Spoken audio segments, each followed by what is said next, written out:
Ing sawijining panggon ing sisih wétan Pasar Legi Kedhiri. Saben esuk swarane para bakul padu karo triyakan panuku sing tawar-tinawar. Nyawiji dadi sawijining geger khas pasar tradisional sing rame lan urip.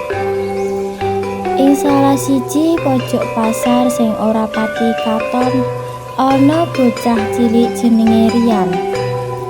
Bocah umur 12 taun sing saben dina wis tangi luwih awal tinimbang kanca-kancane. Wiwit isuk banget nganti srengenge munggah, Rian ngewangi ibune dodolan sayur. Saben dina dheweke ngeteraken blanjan menyang panuku, ngulek lombok nganti tangane abang lan nampani panuku sing teka siji-siji kanthi sabar. Saka kadohan, Rian asring nyawang bocah-bocah nganggo seragam sekolah. Ana rasa kangen, nanging uga nyeri sing ora bisa diucapake.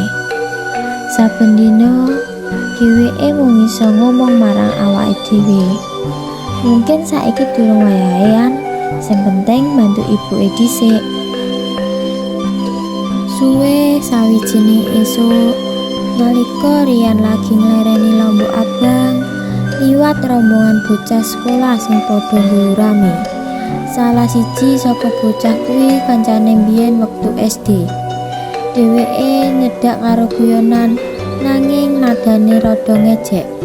"Lho Yan, kowe kok isih nek kene ae? Ora sekolah meneh ta?" Rian mung mesem tipis mripate ndeleng karung lombok. "Saiki aku tak ngewangi ibu dhisik le, ora ana sing bayar sekolahku," masulane lirih. Ora suwe kancane liyane ngontuk banter nganti dideleng wong sing liwat. "He bocah pasar, mengko yen gedhe mung pinter ngurek lombok ae. Wong sing ora sekolah ora bakal dadi apa-apa." Kanca-kancane padha guyu cekikikan. Ati Rian krasa kaya disuwek. Dheweke ngencengi untune, ngempet nesu nanging pungkasane ora tahan. "Kowe gampang ngomong le," ujare tegas.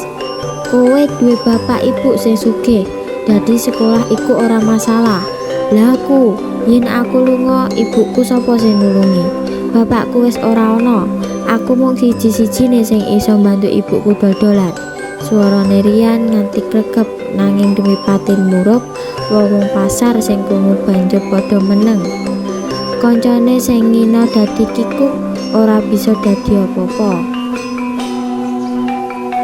Rian banjur nerusake, suarane lirih nanging kebak tekad.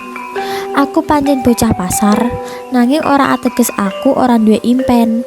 Aku tetep pengen sinau, tetep pengen pinter, mung wae dalanku ora gampang kaya kowe." Sawise kuwi, Rian lungguh maneh nerusake nyortir sayur. Nanging atine isih gumelantang karo pitakonan, apa tenan bocah pasar ora duwe masa depan? Sawetara minggu mengko, nasib nggawa kabar apik.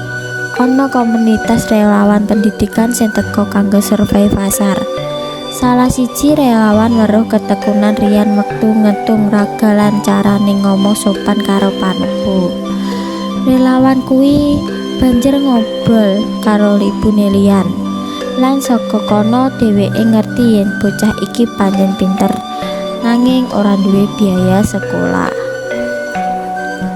Ora suwe, Rian diwenehake beasiswa kanggo sekolah bengi.